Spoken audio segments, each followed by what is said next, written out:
नमस्कार दोस्तों, स्वागत है आप सभी का मैथ्स की इस क्लास में। तो आज की क्लास में दोस्तों हम मैथ के कुछ महत्वपूर्ण प्रश्नों को करने वाले हैं। और ये ऐसे प्रश्न हैं दोस्तों जो एग्ज़ाम में बार बार पूछे जाते हैं। तो आप किसी भी एग्ज़ाम की तैयारी कर रहे हो दोस्तों, UP police, RPF, ALP, NTPC या अन्य कोई एग्ज़ाम है, सभी के लिए बहुत ही महत्वपूर्ण क्लास है, क्योंकि मैथ के ऐसे क्वेश्चंस बार बार एग्ज़ाम में पूछे जाते हैं। तो चलिए देखते हैं पहले क्वेश्चन से। आपको क्वेश्चंस को बिल्कुल ध्यान से पढ़ना है। क्वेश्चन है कि एक बगीचे में आम और नीम के 361 पौधे हैं। आम और नीम की संख्या का अनुपात 8:11 है। तो बगीचे में कितने नीम के पौधे हैं? देखिए, आम और यहाँ पर मैं नीम के लिए n लिख देता हूँ। तो आम और नीम की संख्या कितनी है? 361 है। लेकिन कहा है कि आम और नीम की संख्या का अनुपात, अब इनका अनुपात देख लेते हैं। आम और नीम, इनकी संख्या का अनुपात 8:11 है। तो हमसे नीम के पौधे की संख्या पूछी है। नीम के पौधे की संख्या कितनी है? देखिए, इसको हम दो तरीके से करेंगे। एग्ज़ाम में कैसे करेंगे और अभी कैसे करेंगे। देखिए, इसको हम जोड़ लेते हैं पहले, क्योंकि अनुपात को जोड़कर ही दोस्तों क्या बनती है? संख्या उनकी बनी है। तो उसी अनुपात में इन्हें विभाजित किया गया है। तो 8 और 11 कितना हो जाएगा? 8 और 11 19। अब देखिए, अनुपात 19 है। टोटल इनकी संख्या 19 है, पर दिया कितना है? संख्या में 61 दिया है, यानी 19 का मान 61 दिया गया है। तो बस अब हमारा क्वेश्चन हो गया। 19 का मान 61 दिया गया है और एक अनुपात का मान हमें निकालना है।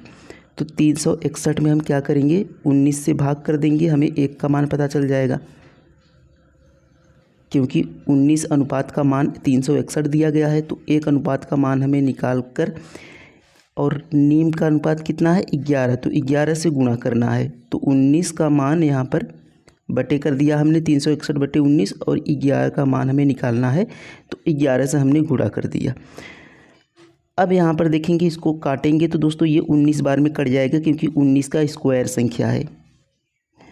अब देखिए, यहाँ पर 19 का 11 में गुणा करेंगे तो लास्ट हम यूनिट डिजिट देख लेते हैं कि 9 का 1 में गुणा करेंगे तो 9 1 कम 9 हो जाएगा।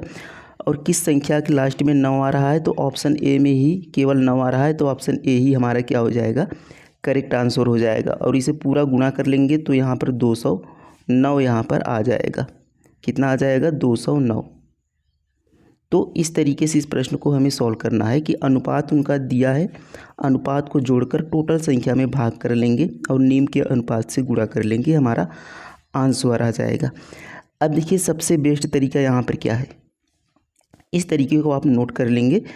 अब उसके बाद देखिए, हम यहाँ पर देखेंगे कि हमसे पूछा किसका अनुपात था? नीम के पौधे का अनुपात है, यानी नीम के पौधे की संख्या हमसे पूछी है। तो नीम के पौधे का अनुपात कितना है? 11 है। अब देखेंगे जो संख्या, क्योंकि लास्ट में जो आया है 11 से गुणा करके ही आया होगा इसका आंसर, तो जो संख्या 11 से कटेगा वही हमारा आंसर हो जाएगा। तो हमें केवल इतना ही चेक करना था एग्ज़ाम में कि नीम के यहाँ पर अनुपात 11 है, तो 11 से देख लेते। तो 11 का डिविजिबिलिटी रूल अब क्या होता है कि एक संख्या को छोड़कर एक को जोड़ दिया जाता है। तो 9 2 कितना हो जाएगा? 11।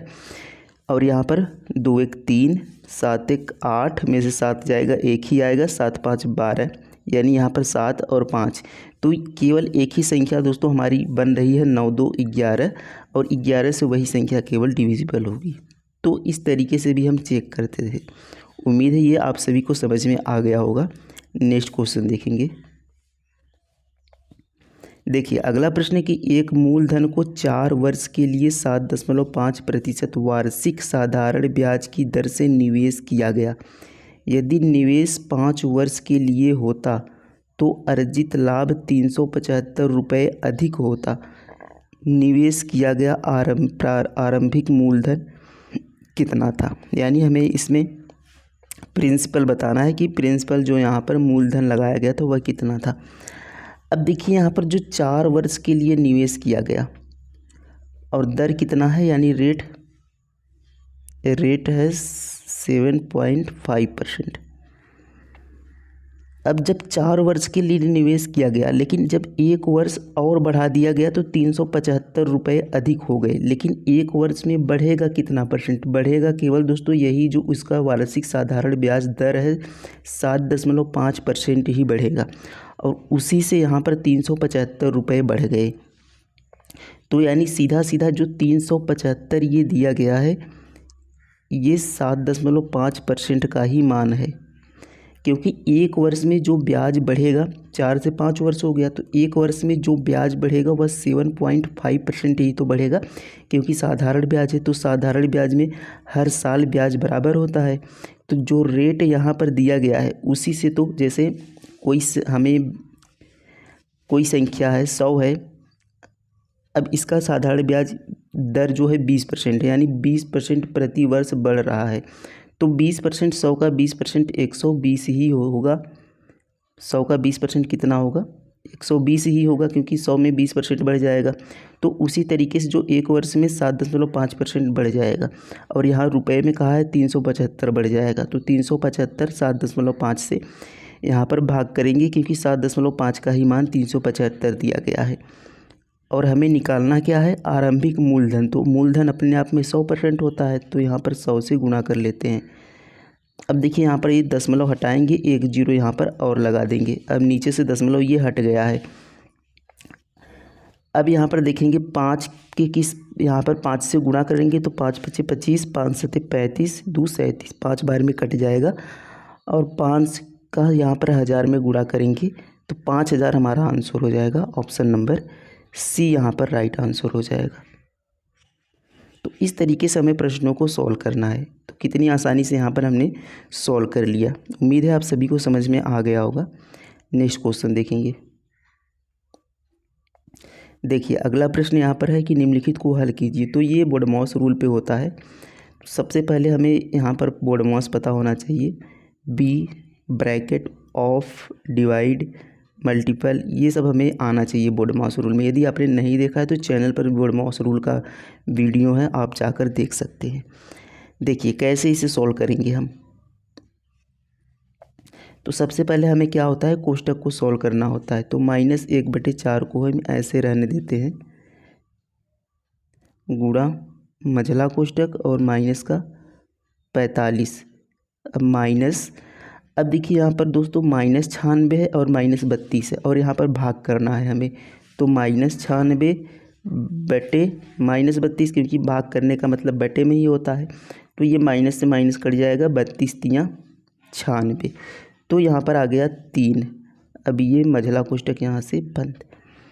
अब देखिए ये -1/4 गुणा, देखिए -45 और -3 कितना हो जाएगा, दोनों जुड़ जाएगा, तो ये हो जाएगा -48।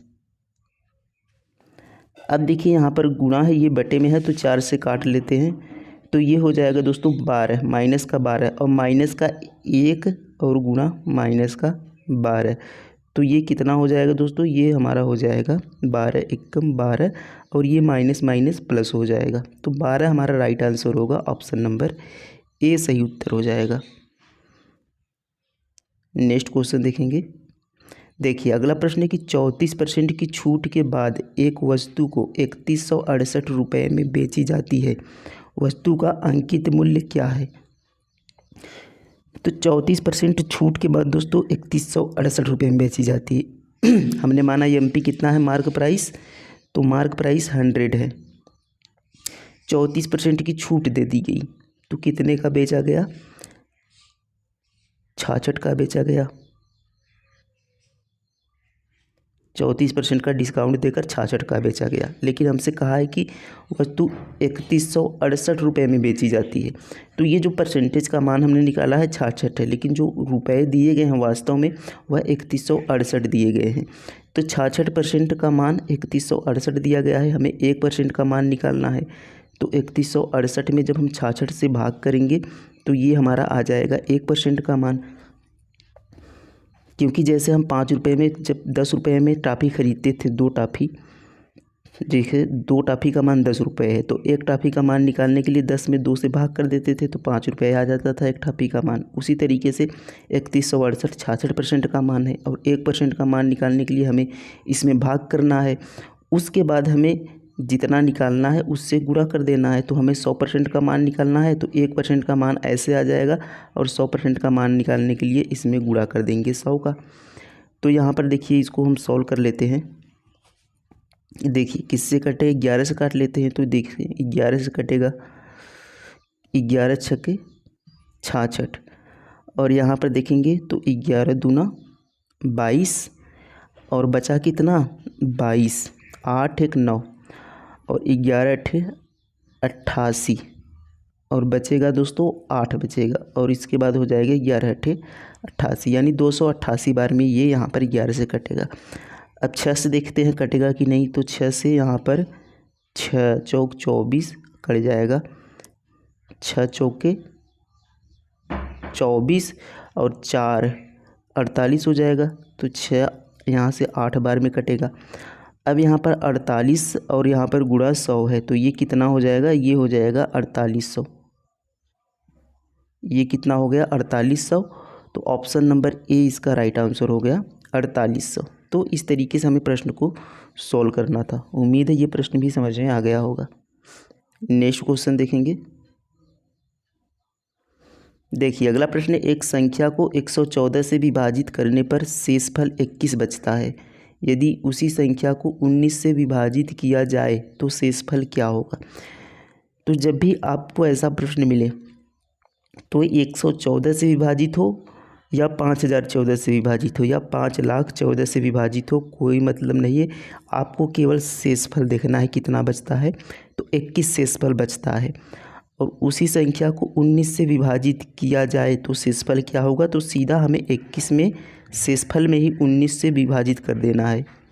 शेषफल में ही 19 से भाग दे देना है। तो 19 से कम 19 बचे कितना शेषफल 2। तो कितना शेषफल बचा 2। तो ऑप्शन नंबर बी हमारा राइट आंसर हो जाएगा। तो आपको यहाँ पर संख्या को नहीं देखना है, केवल शेषफल को देखना है और शेषफल में ही उस संख्या से भाग कर देना है। जो हमारा शेषफल आ जाएगा वही हमारा सही हो जाएगा। तो ऑप्शन नंबर बी यहाँ पर 2 सही उत्तर हो जाएगा। उम्मीद है ये सभी प्रश्न आपको समझ में आ गए होंगे और बिल्कुल ही एक अच्छे तरीके से जो एग्ज़ाम में हम कम समय में जिससे क्वेश्चंस को सॉल्व कर सकते हैं वो तरीका हमने देखा। तो वीडियो कैसा लगा दोस्तों कमेंट में ज़रूर लिखेंगे। थैंक यू, धन्यवाद। मिलते हैं नेक्स्ट क्लास में।